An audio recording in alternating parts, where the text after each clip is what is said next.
Right, the last crescendo is nearly upon us. A fight card that has been billed as one of, if not the greatest boxing card of all time. Brought to us by His Excellency Turki Al Sheikh and Riyadh Season. And in today's video, I am going to run through the entire card, giving my thoughts on each fight and predicting the outcome of each fight. So, without any further ado, I am going to get straight into it. And call me a casual, but I am starting off with my pick, my favourite fight of the night, which is Daniel Dubois defending his IBF Heavyweight World Title against Joseph Parker. And I think that we've covered the background story of this fight enough already on this channel. Both men that have come back from multiple defeats, both men that are on hot runs of form, including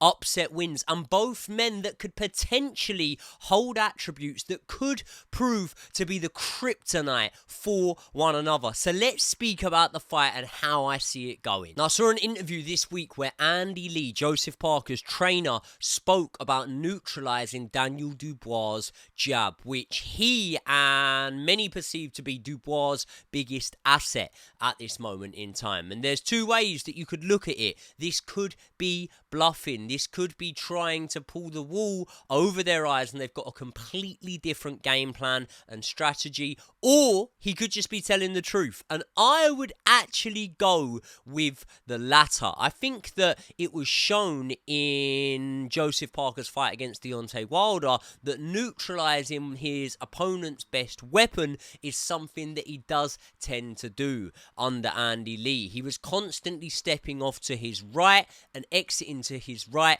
against Deontay Wilder, therefore not allowing the American former heavyweight world champion to be able to set up that right hand, which until that point had been a devastating shot. He also did a decent enough job against Zhang of avoiding the backhand, which I would say is his best shot. Now, you could counter that by saying that Parker was dropped twice in that fight. Only one of those times that he went down was from the backhand, and it was more of a flash knockdown. He was able to get back to his feet, and Zhang did not land anywhere near the amount of left hands on Joseph Parker that he did on Joe Joyce. And should he be able to navigate Dubois' jab, then maybe that might drain the confidence of Daniel Dubois. I mean, I've always felt that taking a beating doesn't really actually take away your confidence. It doesn't break your will. It's not being able to land punches that can break your will. So, for example, when Daniel Dubois was taking consistent right hands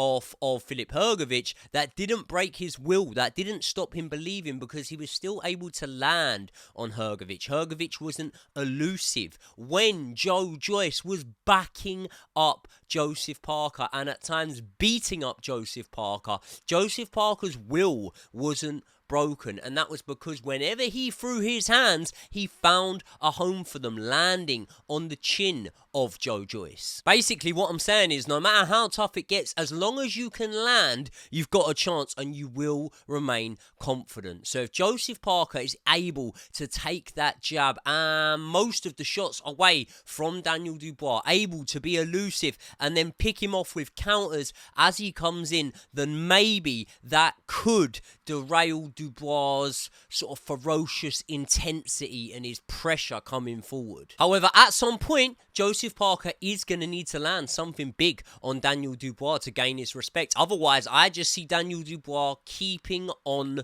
coming. And Daniel Dubois might not be the quickest in the heavyweight division, but I think he's certainly got one of the best engines in the heavyweight division. And therefore, despite Joseph Parker definitely having the experience and the ability to take a lead in this fight, eventually I do see Daniel Dubois getting to him. So the question then becomes, when Joseph Parker is forced to fight, can he hit with enough force to stop Daniel Dubois? And when I look at the punches that Dubois was able to absorb from Jarrell Big Baby Miller, from Filip Hrgović, from Anthony Joshua right before that epic knockout came, I would have to say that no, Joseph Parker probably doesn't hit hard enough. But it's the punches that you don't see coming that normally shock you and normally drop you. And that's why I have a sneaky feeling that there could be a knockdown in favour of Joseph Parker in this fight. That being said, I do think that Daniel Dubois will just about come through this one. I actually would go against what most people think, and I think that if he does, it could be via a 12-round points decision. Right, on to the actual main event, which is obviously the rematch between Artur Beterbiev and Dmitry Bivol. Now, when I watched the fight the first time around, I thought that Beterbiev won it by at least a round, maybe maximum 2. I would say many people did like the work of Dmitry Bivol and felt that he had won the fight, but I just felt in those later rounds, Bivol didn't do quite enough. And from round 4, I would say, onwards, Beterbiev was just able to walk Dmitry Bivol down and let his shots go. There were counters consistently being thrown in these moments from Dmitry Bivol, but they never really had enough on them to deter Artur Beterbiev. Ultimately, I think this comes down to how much Bivol can improve in this fight, because if he can have a similar start that he had to the first fight between these two, and then be able to win 1 or 2 of the closing rounds, then definitely it will be a lot closer on the scorecards, and he may be able to pull off a points decision. If the exact same fight played out again, maybe on another night the judges would have seen different and given it to Dmitry Bivol, but he's going to have to get through this fight without being hurt, and it's such a tough ask to do that against Artur Beterbiev. It's such a tough ask to win the later rounds against Artur Beterbiev, because despite being the older man, he will sometimes be fresher in those later rounds. Dmitry Bivol will have to box on the outskirts of the ring, expanding more energy, because Beterbiev's strength allows him to be able to take that centre of the ring and use less energy when doing so. I feel that after sparring before as amateurs, Bivol went into that first fight fearful a little bit of Beterbiev's power, and I think that in the rematch, this won't be any different. I believe that Bivol has a great poker face, and that poker face was put into practice in that first fight. I believe that there were multiple times in that first fight that Dmitry Bivol was actually genuinely hurt from Beterbiev's onslaughts. However, he was able to not show that with his body language and not visibly look as hurt as perhaps his body, especially from some of the body shots, was feeling. So when there were people questioning whether Bivol took rounds off in the fight, I'd completely go against that. I don't think he meant to take any rounds off. I think they were rounds when he was genuinely hurt, but he was able to disguise that with his brilliant footwork. So it kind of comes down to whether or not Bivol can avoid being hurt by Artur Beterbiev. And it brings me to my conclusion that Artur Beterbiev only needs to be as good as he was in that first fight. And Dmitry Bivol almost needs to be perfect, you might say. But can Artur Beterbiev be as good as he was in that first fight? Now 40 years old, multiple serious injuries, multiple pullouts in fights, and therefore so many more miles on the clock than Dmitry Bivol. But I think he can be better, because the first fight saw him come off the back of multiple injuries and a pullout in his last fight, an inactivity, by the way, before that fight. And therefore, if this camp has gone well for him, then I think that Beterbiev can maybe have a faster start to this one. However, if he does, maybe because this fight is so well matched and so close, competitive, skill-wise, Bivol might win some of the later rounds. And if Bivol was to win some of the latter rounds, then again, maybe the judges might see it in his favour and we end up getting a trilogy in this one. I don't know. I'm going to have to back someone. I think that Beterbiev is going to win once again a close and competitive decision. Right, Carlos Adames against Hamza Shiras. Absolutely buzzing for this one, and buzzing at the opportunity, or should I say possibility, to see another British world champion crowned in Hamza Shiras. However, on paper, Carlos Adames is the toughest test by a country mile so far in the career of Hamza Shiras. I remember being out in Saudi for the 5v5, right? And one of the things that I thought in the fight between Hamza Shiras and Ammo Williams was that Hamza Shiras was very easy to get on the inside of. And Carlos Adames, from both stances, is a man that loves to get on the inside and to rough you up. Now, Shiras is definitely a hard puncher, one of the hardest punchers in boxing at this moment in time. But I would prefer to see that power come from range in this fight. I think that Shiras needs to stay disciplined, get behind the jab against Carlos Adames. Maybe in doing so, he can force Adames onto a shot, and Adames can do the work for him. But what I do believe is that Adames will force Hamza Shiras to fight at a faster pace than he is used to fighting at. If you look at Hamza Shiras' fights in the past, people have been so weary of that power that he has had quite a low output pace, and I don't believe that that will be the case in this one. I think that Adames will force the pressure in an attempt to expose weaknesses he may see. The problem is, though, with that power that I said about, if you want to fight fire with fire, then you've got to walk in to the fire, and therefore Carlos Adames has to be perfect with his entries, because if not, he could get picked off at range. And despite me feeling like Carlos Adames will have success in doing so, I've just got this funny feeling that not only may Hamza Shiras pull this one off, I think he might do it within the first 5 rounds. Could be wishful thinking, but there is my prediction on that one. Let's get in to Virgil Ortiz against Israel Madrimov. And this one definitely has the possibility of being fight of the night for me. Both men relatively inexperienced in the pro ranks, but that's only at a glance. You might look at Virgil Ortiz's 22 fights and say, okay, well, he's had nearly double the amount of fights of Madrimov, so he is far more experienced. But is he really? Is he really? Ortiz came through at welterweight, and despite having stoppages in every welterweight fight that he had, he didn't really box the highest level of opposition. He boxed either fringe world level guys, he boxed some guys that were world level but they were then on the way down or coming up in weight divisions, and it was only really last time out against Mahuchek that we saw him in his toughest fight to date. A fight that he was dropped twice in and was able to get up off of the canvas, rock Mahuchek himself, and come through that one with a points victory. And I was live for the fight between Madrimov and Terence Crawford, one that I didn't give Madrimov much of a chance in, and one that I was definitely wrong in. He was very, very competitive against Terence Crawford, and again, this is where I think a strength of being the more natural light middleweight actually comes in to this fight. Madrimov has always competed from the pro debut at light middleweight, whereas Virgil Ortiz has been lighter.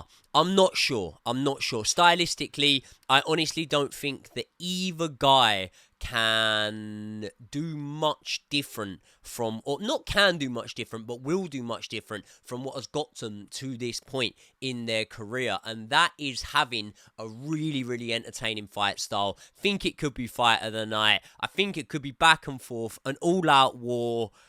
It's a flip of a coin. I'm going to go with Virgil Ortiz for the win in this one. Right, Joshua Buatsi against Callum Smith. It's a fight that I never thought I would see, but it's a fight that I am very much here for. I was so impressed by Callum Smith on his rise since turning professional, and it's really one that makes me feel quite old, to be honest, because it feels like the likes of James DeGale, Carl Froch, George Groves have been out of boxing or professional boxing competing for such a long time now, whereas Callum Smith was actually part of that era. Obviously, he boxed George Groves in the World Super Series final, stopping him, and Buatsi himself has been around the block for a fair time now, you know. Obviously, it's part of the 2016 Olympics, won a bronze medal there. And if you had said to me, right, that after turning pro in 2017, all the way now in 2025, he's still not had a world title shot, that would amaze me. And maybe somewhere along the line, there's been a bit of mismanagement there. I'm not sure. I'm not, throwing any shade about. But at the same time, he's swimming in a division of sharks, isn't he? It's a division of killers, and it's one that is going to be very, very difficult to pick up a world title in. But although I feel like Buatsi's career has stagnated a little bit at times, I don't feel like he's got any worse. I think the best is yet to come from Joshua Buatsi. And when the fight was first made, I was leaning heavily towards Buatsi, because I was looking at Callum Smith and I was thinking, you've had mega paydays, you've had big fights, the World Boxing Super Series against George Groves, you've had the Canelo fight, which would have been huge financially, you've had the Artur Beterbiev fight, which again would have been one of them. And how much ambition do you still have left? This is a drop down in level on paper. I'm not saying this is a British level fight, but it is a drop down from pound for pounders like Canelo and Artur Beterbiev. And therefore, is this a last roll of the dice? Is it a last chance to earn some money? But from what I've heard of Callum Smith, he does seem bang up for this fight, and he does seem to have his sights set on becoming a 2-weight division world champion. And therefore, I believe that the Liverpudlian might have had more ambition than I was initially giving him credit for. So definitely, there are going to be periods of this fight, in my opinion, when Callum Smith outboxes Joshua Buatsi. Both men like it up close, and Callum Smith's frame and size and length and reach would suggest that maybe he should try and box him off the back foot on that jab a little bit more. But we know what Callum Smith does. He comes to fight on the inside a lot of the time, and although that has served him well so far in his career, apart from those two sort of big steps up to world level, and obviously maybe the John Ryder fight, to be fair, that one was controversial, I think that maybe Buatsi might be able to outlast him now in a fight of that nature. A couple of years back, maybe different, but at this moment in time, I'm going to back Buatsi to come through a close fight that goes the distance. Zhang against Ajit Kabayel. My God, this card is absolutely stacked, people, isn't it? And by the way, we will be live on the Pain Game for this entire card. We'll be going live from early and we'll be finishing late, so make sure you tune in. I will link the description in the description to this video. But Zhang against Kabayel is a fight that I'm really, really looking forward to. Zhang has the higher level wins, you would say, than Kabayel. Obviously, Deontay Wilder, I kind of feel like he was a shell of himself. Many people felt that Zhang won the fight against Filip Hrgovic. Obviously dropped Joseph Parker, and he's been in there with a higher level of opposition. And despite many people now not holding him in as higher esteem, I think that those 2 wins against Joe Joyce are probably better than any 2 wins that Ajit Kabayel has. But that's not to say that Ajit Kabayel doesn't have good wins, Derek Del Boy Chisora, Arslan Makhmudov, people thought he was a killer at the time, and obviously Frank Sanchez, and most recently stopping his last 4 opponents, Ajit Kabayel. So I think that Ajit Kabayel's record, 25 wins, 0 losses, pretty much perfect coming into this one. He was an underdog against Makhmudov. He was an underdog, I believe, against Frank Sanchez, and I think that he'll be an underdog in this fight.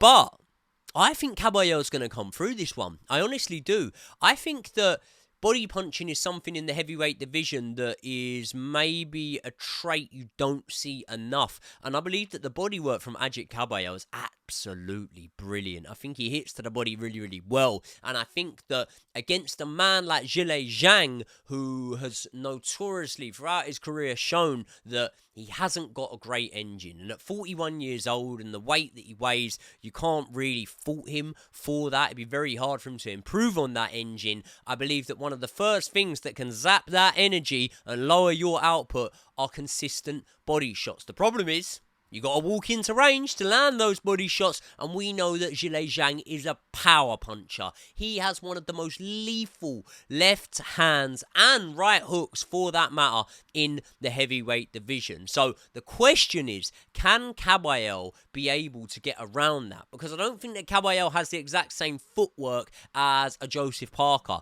for example, who was able to navigate himself around that. But I'm going to go with my gut. And although we've never seen Kabayel pull off a win over a world-class big man, which is what I rate Zhang as, I think this is the time he does it. I think he does. And I think that we are going to see perhaps a points decision. Perhaps a points decision for Ajit Kabayel over the Chinese dangerman, Zhang. And the last one we'll talk about is obviously Shakur Stevenson against Josh Padley. Shakur Stevenson was supposed to be fighting Floyd Schofield, but Floyd Schofield has been hospitalized. He's ill and has had to pull out. And you really do have to give credit to His Excellency Turki Al-Sheikh, because on other shows, on the week of the fight, it's just not happening. No one's getting in with Shakur Stevenson. They're not being able to get someone in that's in the rankings as well, which is important. Otherwise, it wouldn't be a title fight. But Josh Padley, after beating Mark Chamberlain on the Wembley card, I believe, that we were at, has stepped up to the plate, and you have to commend him for that. Taking this fight at any point is dangerous and, you know, is a massive step up to what he's boxed at. But on a matter of days' notice, you have to give him a round of applause. That being said, I can't help but feel that Padley is massively overmatched here. I think that his best chance is to throw caution to the wind against Shakur Stevenson. I think that's everyone's best chance, to be honest, because you're not going to pick him off in a boxing match, especially the level disparity between these two. But speaking of levels, I do think that there are levels in boxing, and Shakur is just on a completely different planet to Josh Padley, unfortunately. So, despite only having, 10 stoppages in his 22 wins, Shakur Stevenson, I think that this may be a fight you see him record another stoppage in, but I will be backing the Brit. There's a chance that, 3 Brits end up as world champion after this night. How crazy would that be? But I'm going to back a rare stoppage for Shakur Stevenson in this one. So thank you very much for tuning in and listening to all of my predictions. My personal link for DAZN, my sign-up code that will get you a discount on your annual package and whatnot, is in the description to this fight, as will be the link to the Pain Game, which you can either watch live on YouTube, or you can even access us and have us as your alternative commentary live on DAZN. It's crazy, I know. People, I will see you all in the next one.